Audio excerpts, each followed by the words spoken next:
कांग्रेस को झीरम के लोगों ने गंभीरता से नहीं लिया। यहां के लोगों ने अपनी मंशा जाहिर करके यह जताने की कोशिश की है कि अब उन्हें तीसरे विकल्प की तलाश है। झीरम के मतदाताओं की सोच का अंदाजा इसी बात से लगाया जा सकता है कि उन्होंने आम आदमी पार्टी को अपनी पहली प्राथमिकता में रखा है। छत्तीसगढ़ में कांग्रेस हार कर सत्ता से बाहर हो गई। कांग्रेस को झीरम के लोगों ने गंभीरता से नहीं लिया। झीरम के मतदाताओं की सोच का पता इसी बात से लगता है कि कांग्रेस से ज्यादा वोट नोटा को मिले। कांग्रेस को 20 तो नोटा को 32 वोट मिले, जबकि दूसरे नंबर पर बीजेपी रही। एक और क्षेत्रीय दल की सरिता सिंह को भी कांग्रेस से ज्यादा वोट मिले। कुल मिलाकर यहां कांग्रेस प्रत्याशी 5वें नंबर पर रहे। कांग्रेस को इसलिए मतलब यह नहीं चाहते कि पहले यहाँ उसी का शासन चलता था। उस समय यहाँ गांव में जब बैठने के लिए हो रहा तो उस समय घर द्वार को यहाँ जलाए, इसलिए लोग कांग्रेस को उतना नहीं चाहते थे। यहाँ 25 मई 2013 को झीरम गांव राष्ट्रीय पटल पर चर्चा में आ गया। इसी दिन हथियारबंद नक्सलियों ने सुकमा से लौट रही कांग्रेस की परिवर्तन यात्रा को टारगेट किया और झीरम घाटी में कांग्रेस के फ्रंट लाइन नेता शहीद हो गए।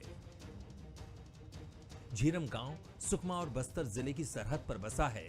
कोंटा और जगदलपुर के लोग लगातार कांग्रेस और बीजेपी को चुन रहे हैं, लेकिन मूलभूत सुविधाओं और विकास को लेकर स्थानीय लोगों में नाराजगी है।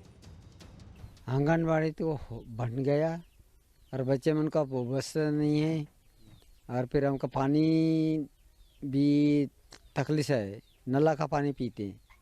हर घर में अभी तो लग रहे होगा 2-3 महीना में मतलब साल भर लगेगा शायद लग रहे।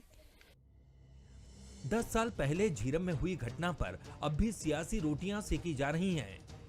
राजनीतिक आरोप प्रत्यारोप के बीच सच्चाई यही है कि झीरम के लोग आज भी विकास की रेस में खुद को ठगा सा महसूस कर रहे हैं। इसीलिए उन्होंने मुहर लगाकर अपना इरादा जाहिर किया है।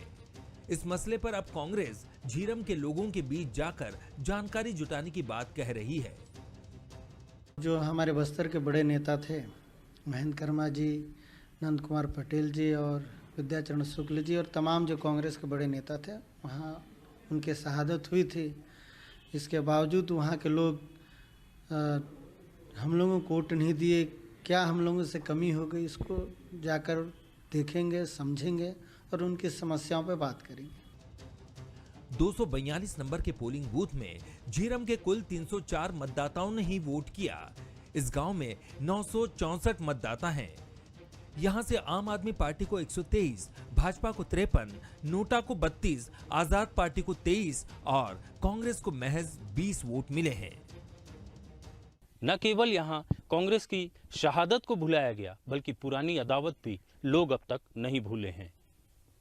कैमरा पर्सन कर्ण प्रताप के साथ रजत वाजपेयी, बंसल न्यूज, झीरम।